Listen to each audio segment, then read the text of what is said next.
All right, so get ready because today Huh. we are going deep into a world of glitz and glamour, but also a ton of psychological suspense. Ooh, sounds intriguing. It is. We're talking about the latest novel by Sash Bischoff.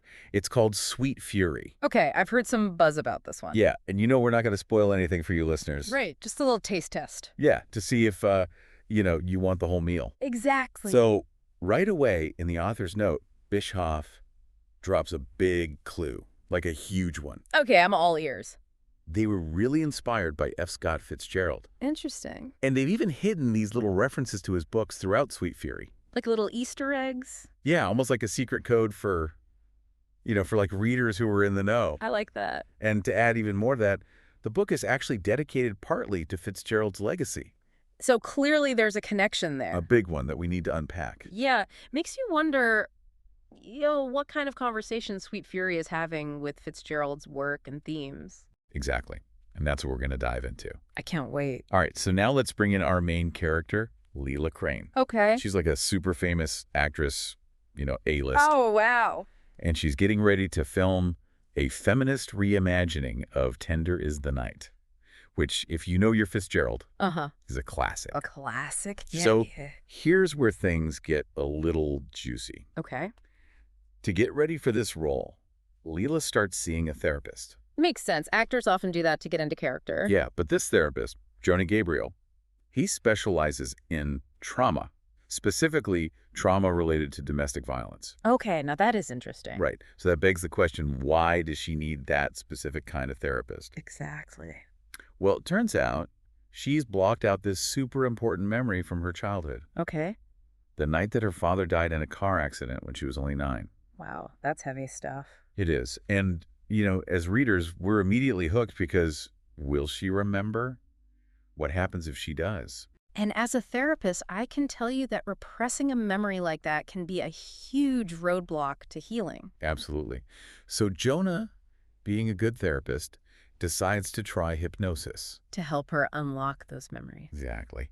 And little by little, pieces start to resurface for Lila, like the feel of rain, the smell of takeout food, Interesting. even her mother's perfume. Those sensory details, those can be so powerful, especially with trauma. It really can. It's like watching a puzzle come together piece by piece. Absolutely. It really highlights the whole therapeutic process. For sure. So we've got Lila, this glamorous actress with this hidden past, Uh-huh. and Jonah, the therapist, trying to help her face her demons. Right. But wait, there's a twist. Oh, I love a good twist. Jonah has a secret of his own, Okay. and it has something to do with, you guessed it, F. Scott Fitzgerald. I knew it. This Fitzgerald thing runs deep. It does. So Jonah had a little bit of a rough childhood, and he found escape in Fitzgerald's novels. I can see that Fitzgerald's work can be very immersive. Yeah. And he was especially drawn to this idea of the lost generation. Those disillusioned souls after the war searching for meaning. Exactly.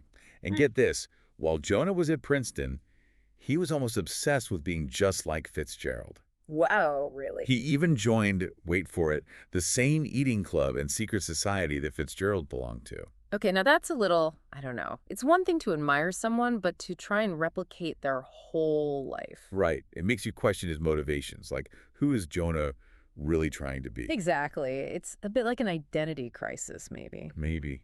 And speaking of identity, there's one more piece to this Fitzgerald puzzle that I think you'll find fascinating. I'm on the edge of my seat. While at Princeton, Jonah developed a bit of let's call it an attachment, to Lila, who also happened to be a student there. Oh, wow. So he knew her back then. He did. And attachment might be putting it mildly. He would observe her from afar, keep tabs on her movements, her activities. That's a little stalkerish, isn't it? It is a little bit, yeah. And that's what makes it so interesting. It hints at this, like darker side to Jonah. Makes you question his intentions. Definitely raises some red flags. For sure. Okay, so fast forward to present day, Jonah's a successful therapist. He's engaged to his fiancée, Maggie. Seems like he's got it all figured out. You'd think, right? But guess what? His fascination with Lila, it comes roaring back. Oh, no. He sees her in this film, Waiting Game. Yeah. And it's like she's a ghost from his past, reawakening those feelings. That can be so dangerous, especially for a therapist. You're supposed to maintain those professional boundaries. Exactly. And just to make things even more messy, Lila's been keeping a secret diary. A diary. Juicy. Oh, yeah. And it's addressed to Jonah himself. Whoa, hold on. This is getting good. What's she writing in this diary? Well, she confesses her growing attraction to Jonah. Mm. And get this, she reveals how unhappy she is with Kurt, who we know has a violent streak. Oh, no. That's a recipe for disaster. You've got a therapist with a past obsession and a patient seeking solace. And maybe something more. And that's exactly what happens. Lila reaches out to Jonah for help after Kurt becomes violent. This is bad, right? Ethically, this is a huge dilemma for Jonah. Huge. Does he stick to his professional ethics? Or does he give in to his feelings for Lila? I'm guessing he doesn't make the best choice here. You guessed it. He chooses Lila. He takes her to this secret pied-à-terre. A place that's totally off the grid. This is going to have consequences. I can feel it. Oh, it will. Not just for his relationship with Maggie, but for his whole career. This is a major ethical violation. Major. And as you can imagine, things between Lila and Jonah, they become more than just professional. Oh, boy. Forbidden love. Classic. Yeah. But also very dangerous in this situation. It is. So now remember Maggie, Jonah's fiancée. She's not stupid. She finds Lila's patient file. Uh-oh. And she starts noticing some inconsistencies in her stories. Like things aren't adding up. Exactly. And she even warns Jonah. She's like, hey, this Lila, she might not be who she says she is. But Jonah, he's probably blinded by his feelings, right? Totally. He dismisses Maggie's concerns. And then things go from bad to worse. Jonah gets this text from Lila saying Kurt's with her, and she's terrified. That's scary. But it also makes you wonder, is this real? Or is Lila manipulating him again? Great question. And Jonah, driven by fear, by love, he rushes to Lila's aid. This can't end well. It doesn't. It leads to this tense confrontation with Kurt at Lila's apartment. Oh, man, this is intense. It is. And in a moment of panic, Jonah does something he never thought he would do. He stabs and kills Kurt to protect Lila. Whoa, talk about a twist. What happens next? Well, that's where we leave off for now. Oh, come on. You can't leave us hanging like that. You'll have to tune into part 2 to find out what happens next. Oh, fine. But I'm counting down the minutes. Okay, so last time we left off with a literal bang. Like murder, right? A major cliffhanger. So one of the things that I find really captivating about this book is how Bischoff jumps between different times, past and present. And from different points of view, too. Right. It's not just chronological storytelling. It's like putting together a puzzle. And that's what makes it so interesting. Like, as a reader, you're constantly trying to figure out what's really going on. Exactly. And speaking of mysteries. Oh, here we go. Remember how we were a little suspicious of Lila? Yeah, there were some red flags for sure. Well, let's just say those suspicions, they grow even stronger as we get deeper into the story. Okay, I'm intrigued. And a big part of that is Lila's secret diary. Oh, yeah, the one she's writing to Jonah. Right. And it gives us, the reader, this inside look into her thoughts, her feelings, her plans even. Which is something that Jonah and the other characters don't have access to. Right. It's like we have this secret knowledge. Creates a lot of dramatic tension, you know. It really does. And Layla's diary entries, man, they're a wild ride. What do you mean? One minute she's pouring her heart out to Jonah, like confessing her love. Okay. The next she's talking about how she needs to get away from Kurt. And then she'll be reminiscing about her childhood, dropping these hints about her mom's past. So it's all over the place. Kind of, but it's done in a way that you can't stop reading. It makes you question, like, how much of what we're seeing from Lila is real? And how much is an act? Right, because she is an actress after all. Exactly. And here's another detail I think adds to that whole mystery. Okay, hit me with it. Remember how Jonah was obsessed with Lila back in their Princeton days? Oh, yeah, that whole stalker vibe. All right. Whoa. There's this scene where he's at this Gatsby-themed party at his eating club. And guess who shows up? Layla. Lila. And get this, she's the only one at this whole party wearing a colored mask.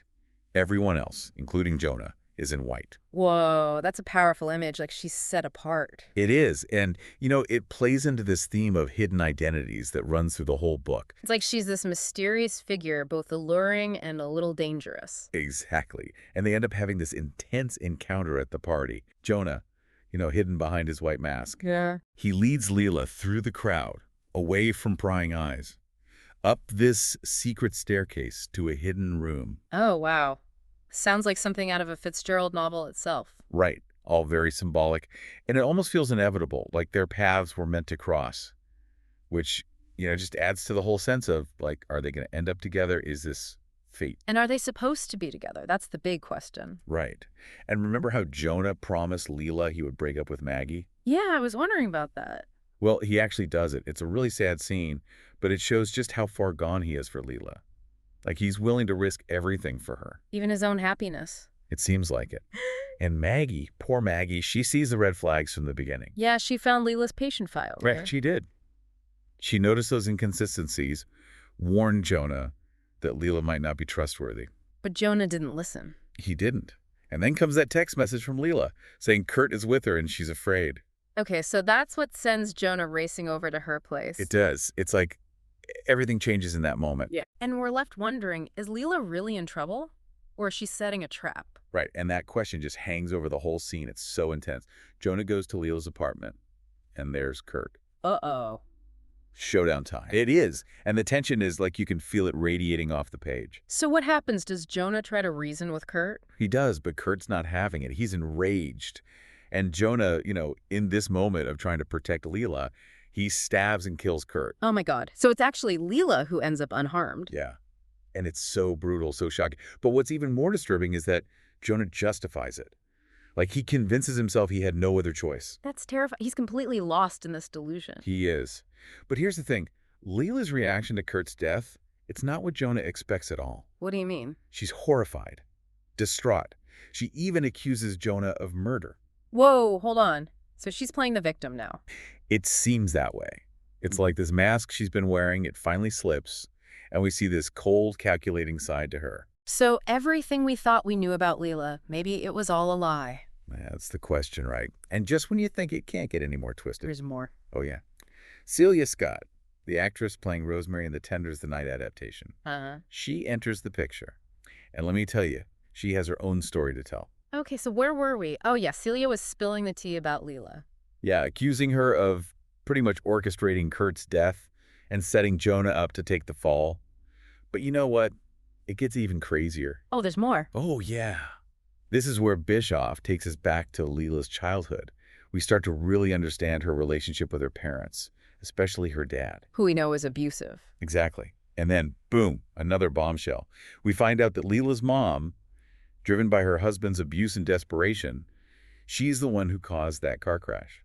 The one that killed her husband. Whoa, hold on. So Lila's mom, basically, she ended her husband's life. Yeah. It's like this huge secret that's been buried all this time. That changes everything. It explains so much about Lila. Her distrust of men, her need for control, her ambition. It's like all her actions, even the really messed up ones, they're all driven by this need to protect herself, to avoid ending up like her mother. To break the cycle of abuse. Exactly. Oh. And it just adds so much depth to her character. Like, is she a victim, a manipulator, or both? It's really blurry. Totally. It makes you question everything you thought you knew about her. And remember that pied-à-terre where Lila took Jonah? Yeah, the secret hideaway. Well, it turns out she's been using it to create a shrine to her mother. Photos, mementos, the whole thing. Wow, so she's trying to rewrite history to give her mom this idealized version of her life.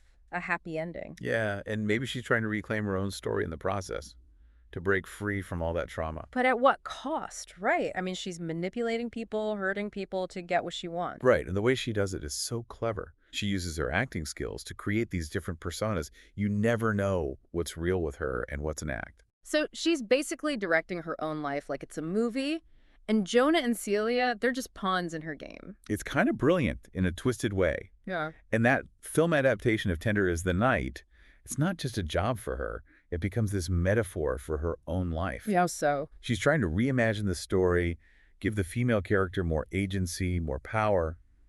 But at the same time, she's kind of mirroring the male character, Dick Diver. Who spirals out of control. Yeah. Lila's obsession with control, her willingness to manipulate, even to resort to violence, it's all there.